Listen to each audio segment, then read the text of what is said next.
July 11th, letter to Kirtanananda Swami.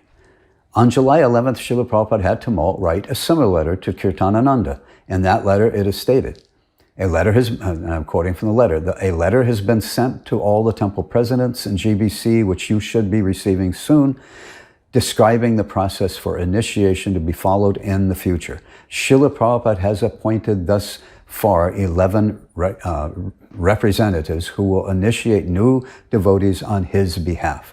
You can wait for this letter to arrive. The original has been sent to Rameshwar Maharaj for duplicating, and then all of the persons whom you recommended in your previous letters can be initiated. That was the end of quote of the letter. This letter makes a statement that is very revealing about the July 9th letter. And quote, it says, a letter has been sent to all the temple presidents in GBC, which you should be receiving soon, describing the process for initiation to be followed in the future. End of quote.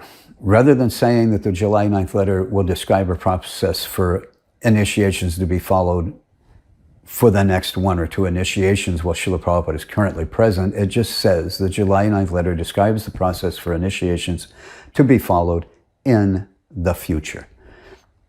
Again, there is absolutely no mention of any idea that this new process for initiation was only to last while Srila Prabhupada was physically present. And again, if Srila Prabhupada had wanted that those Ritviks would soon become actual gurus, he would have not just mentioned that, but that would have been the number one emphasized point he would be making in regards to the future initiations.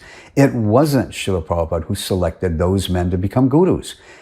It was concocted by the GBC, and they had no authority to make anyone guru. If they are themselves not Mahabhagavats, which they were not, a non-Mahabhagavat devotee cannot ordain another non-Mahabhagavat devotee to become a Mahabhagavat. Because according to the Padma Purana, as quoted by Srila Prabhupada, only a Mahabhagavat can become guru.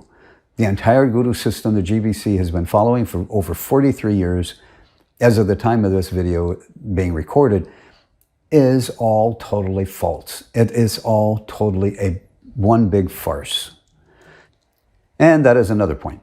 The previous letter to Hamsadutta, this one to Kirtanananda, and the following one to Harikesh, these are Srila Prabhupada's very last and final letters he wrote regarding initiations in the future for his ISKCON mission. He says absolutely nothing about regular gurus who will initiate within his ISKCON mission. He says nothing at all about any multiple guru system. Not a single mention in at all of any of these in these last 3 final letters on this topic for the process of initiation to be followed in the future. The only process that Srila Prabhupada describes is that, and Tamal Krishna described it on Prabhupada's behalf, is, quote, Srila Prabhupada has appointed thus far 11 representatives who will initiate new devotees on his behalf, end of quote.